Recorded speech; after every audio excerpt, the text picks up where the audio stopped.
بسم اللہ الرحمن الرحیم۔ حضرت خرشہ بن حرفزاری رحمۃ اللہ سے روایت ہے، انہوں نے کہا میں مدینہ منورہ آیا تو مسجد نبوی میں کچھ بزرگ حضرات کے پاس بیٹھ گیا۔ ایک بزرگ لاٹھی ٹیکتے تشریف لائے تو لوگوں نے کہا جو کوئی ایک جنتی آدمی کو دیکھنا چاہتا ہے وہ انہیں دیکھ لے۔ انہوں نے ایک ستون کے پیچھے کھڑے ہو کر 2 رکعت نماز پڑھی۔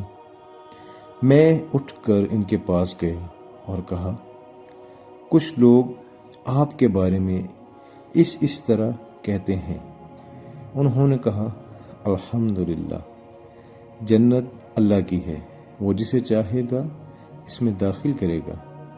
لوگ یہ بات اس لیے کہتے ہیں کہ میں نے اللہ کے رسول صلی اللہ علیہ وآلہ وسلم کے زمانہ مبارک میں ایک خواب دیکھا تھا۔ میں نے دیکھا گویا ایک آدمی میرے پاس آیا اور اس نے کہا چلیے، تو میں اس کے ساتھ چل پڑا۔ وہ مجھے ایک بڑی شاہراہ پر لے چلا۔ چلتے چلتے مجھے بائیں طرف ایک راستہ نظر آیا۔ میں نے اس پر چلنے کا ارادہ کیا تو اس میرے ساتھی نے کہا آپ اس راستے والوں میں سے نہیں۔ پھر دائیں طرف ایک راستہ نظر آیا، میں اس پر چل پڑا حتیٰ کہ میں ایک پھسلواں پہاڑ تک جا پہنچا۔ اس شخص نے میرا ہاتھ پکڑا اور مجھے اوپر کی طرف اچھال دیا۔ اچانک میں اس پہاڑ کی چوٹی پر پہنچ گیا۔ میں وہاں نہ ٹھہر سکا اور پاؤں نہ جما سکا۔ اچانک دیکھا کہ لوہے کا ایک ستون ہے جس کے بالائی حصے میں سونے کا ایک حلقہ ہے۔ اس شخص نے میرا ہاتھ پکڑا اور مجھے اوپر اچھال دیا حتیٰ کہ میں نے وہ حلقہ پکڑ لیا۔ اس نے کہا کیا آپ نے اسے اچھی طرح پکڑ لیا ہے؟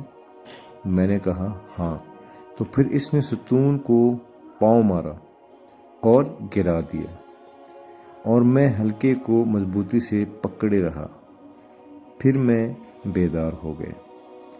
صحابی فرماتے ہیں میں نے نبی صلی اللہ علیہ وآلہ وسلم کو خواب سنایا تو آپ صلی اللہ علیہ وسلم نے فرمایا تو نے اچھی چیز دیکھی ہے۔ وہ شاہراہ تو میدان محشر تھی۔